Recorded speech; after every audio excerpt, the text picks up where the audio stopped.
मुंबई पालिकेसाठी लवकरच ठाकरे बंधू एकत्र येणार आहेत। ठाकरेंची शिवसेना आणि मनसेची लवकरच युती होणार आहे। शिल्लक 15 जागांवरून ठाकरे बंधूंमध्ये चर्चा सुरू आहे।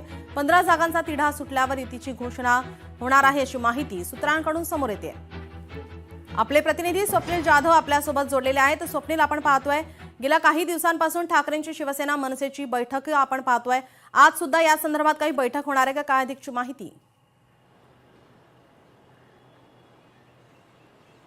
नीलम, नक्कीच काल एक शेवटची बैठक झाली असं संजय राऊत यांनी म्हटलं होतं। काल सुद्धा मनसे आणि ठाकरेंच्या नेत्यांची बैठक पार पडली। यानंतर आज पुन्हा बैठक होते का पाहणं महत्त्वाचं आहे। मात्र ठाकरे बंधूंची शेवटची बैठक आज होऊ शकते असं सुद्धा म्हटलं जात आहे, कारण यामध्ये जी युतीची घोषणा करायची आहे या संदर्भातील प्लॅनिंग होणार आहे। पत्रकार परिषद किंवा मेळावा घेऊन युतीची घोषणा करण्यात येईल। याच वेळी उमेदवार यादीवरती सुद्धा भाष्य हे करण्यात येण्याची शक्यता आहे। त्यामुळे जागा वाटपाचं संपूर्ण चित्र स्पष्ट झालेलं आहे। जागा वाटप पूर्ण झालेलं आहे असं प्रकारची शेवटची बैठक होती असं काल संजय राऊत आणि अनिल परब यांनी सुद्धा म्हटलेलं आहे। सोबत एकूणच बाळा नांदगावकर यांच्याकडून सुद्धा स्पष्टोक्ती आलेली आहे। त्यामुळे आज नक्की युती संदर्भात ठाकरे बंधूंची भेट होते का आणि नियोजन काय नक्की घडतं हे पाहणं महत्त्वाचं असेल। नीलम जी, धन्यवाद स्वप्नील, आपण दिलेल्या सविस्तर माहितीसाठी।